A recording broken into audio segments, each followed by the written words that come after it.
जय जय रघुवीर समर्थ। जय जय रघुवीर समर्थ। जय जय रघुवीर समर्थ। उपस्थित सर्व श्रोतेजनांना चैतन्य आत्मन या चॅनलचा नमस्कार। आपणा सर्वांचे आजच्या ग्रंथ वाचनाच्या उपक्रमात हार्दिक स्वागत। आजचा ग्रंथ वाचनाचा आपला दिवस क्रमांक 88, 29 मार्च 2026 रविवार।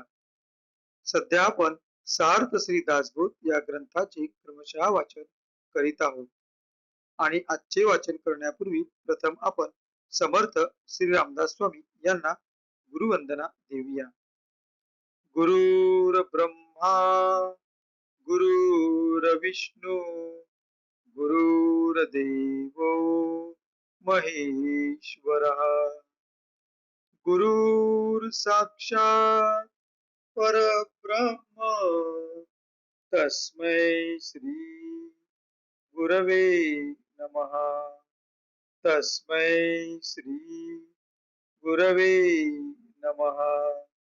तस्मै श्री गुरवे नमः। जय जय रघुवीर समर्थ। आता आपण सार्थ श्री दासबोध या ग्रंथाच्या श्रवणाच्या फलश्रुतीचे वाचन करूया। या फलश्रुतीचे सुंदर असे वर्णन समर्थ श्री रामदास स्वामी यांनी त्यांच्या सार्थ श्री दासबोध या ग्रंथातील पहिल्या दशकातील पहिल्या समासात केलेले आहे। तेव्हा आता आपण या फलश्रुतीचे वाचन करूया। सर्व संशय एकदम नाहीसे होऊन क्रियेमध्ये म्हणजे आचारामध्ये ताबडतोब फरक पडतो। येथे समर्थ श्री रामदास स्वामी यांना आपल्याला सांगावयाचे आहे की जो व्यक्ती सार्थ श्री दासबोध या ग्रंथाचे नित्य नियमाने वाचन किंवा श्रवण करील त्या व्यक्तीच्या आचरणामध्ये ताबडतोब फरक पडतो। सायुज्य मुक्तीचे रहस्य कळून येऊन तिच्या प्राप्तीचा सुलभ मार्ग सापडतो। दुसऱ्या बिकट साधनांचे कारण पडत नाही। अज्ञान दुःख व भ्रांती यांचा नाश होऊन तत्काळ ज्ञानाचा लाभ होतो अशी या ग्रंथाची फलश्रुती आहे। योग्यांचे परमभाग्य असे वैराग्य अंगामध्ये बांधते। विवेक व चातुर्य यथायोग्य प्राप्त होते। जे कोणी संशयग्रस्त अवगुणी व अवलक्षणी असतील ते सुलक्षणी धूर्त तत्ववेत्ते चतुर व समयज्ञ असे होतील। आळशी असतील ते उद्योगी होतील। पाप्यांना पश्चाताप होऊन ते शुद्ध होतील आणि भक्ती मार्गाचे निंदक असतील तेही भक्ती मार्गाला वंदन करू लागतील। बद्धांचेच मुमुक्षु होतील व मूर्ख अति दक्ष होतील।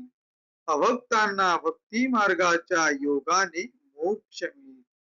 अनेक दोषांचा नाश होऊन पतित असतील तेच पावन होतील।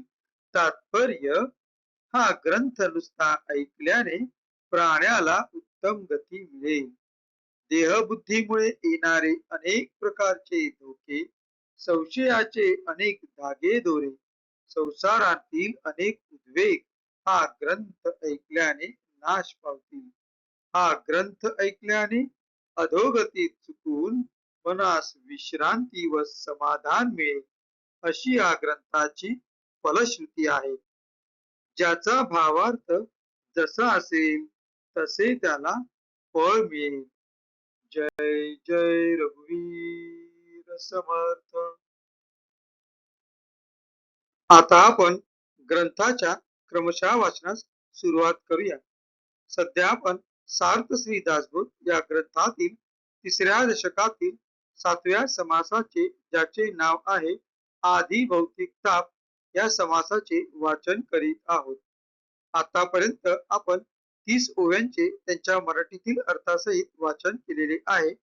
आज आपण पुढील 10 ओव्यांचे त्यांच्या मराठीतील अनुवादासहित वाचन करूया।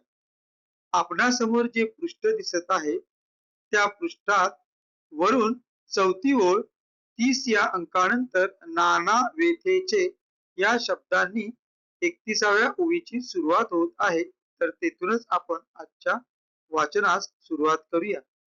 नाना वेथेचे निरसन व्हावया औषध दारुण बळात्कारे देती जाण या नाव आधी भौतिक नाना वल्लीचे रस काढे गरगोड कर्कश घेता होय कासावीस या नाव आधी भौतिक ढाळ आणि उखाळ देती पथ्य कठीण सांगती अनुपान चुकता विभक्ती या नाव आधी भौतिक पाड रक्त फासनी गुल्ल डागांची जाचणी तेने दुःखे दुखवे प्राणी या नाव आधी भौतिक रुचिक बिबवे घालती नाना दुःखे दडपे देती शिरा तोडिती जळवा लाविती या नाव आधी भौतिक बहुरोग बहु औषधे सांगता अपारे अगाधे प्राणी दुखवे तेने खेदे या नाव आधी भौतिक बोलाविला पंचाक्षरी दूर मार पीडा करी नाना यातना चतुरी आधी भौतिक जाणीती तरवडे घालून या जना तस्कर करी ती यातना तेने दुःख होये मना या नाव आधी भौतिक अग्निचेनी ज्वाळे पोळे तेने दुःखे प्राणी हरंबळे आणि झालिया विबळे या नाव आधी भौतिक नाना मंदिरे सुंदरे नाना रत्नांची भांडारे दिव्यांबरे मनोहरे दग्ध होती.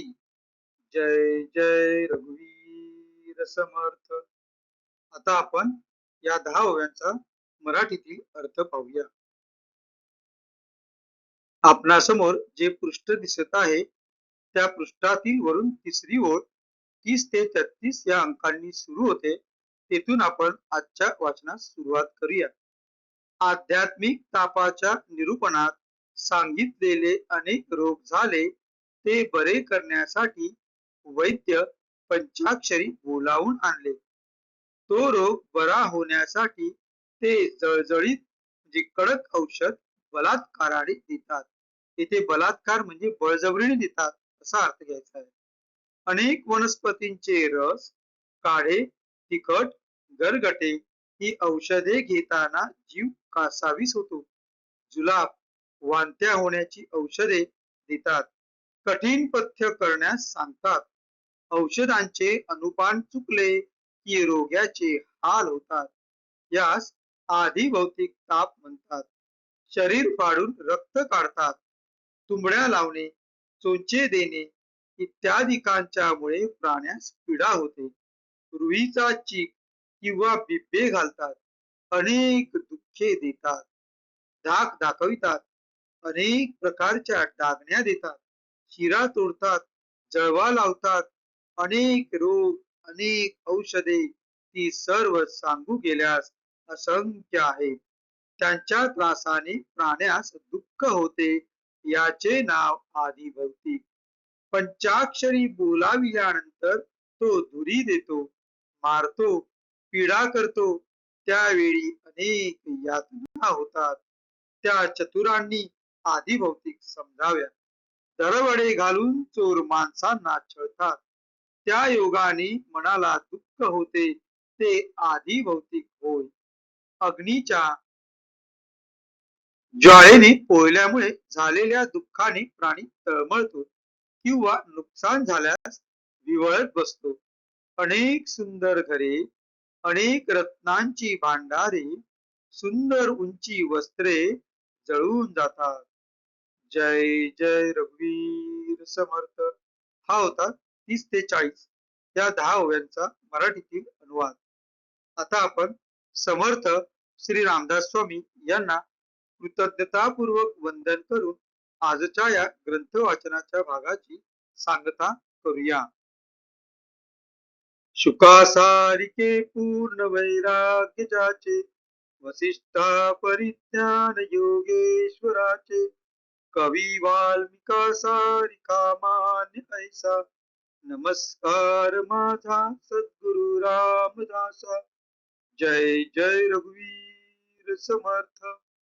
उपस्थित सर्व श्रोत्यांना त्यांनी ग्रंथाचे श्रवण केल्याबद्दल त्यांना खूप खूप धन्यवाद. त्यांचे खूप खूप आभार. भेटू पुढल्या भागात. जय जय रघुवीर समर्थ.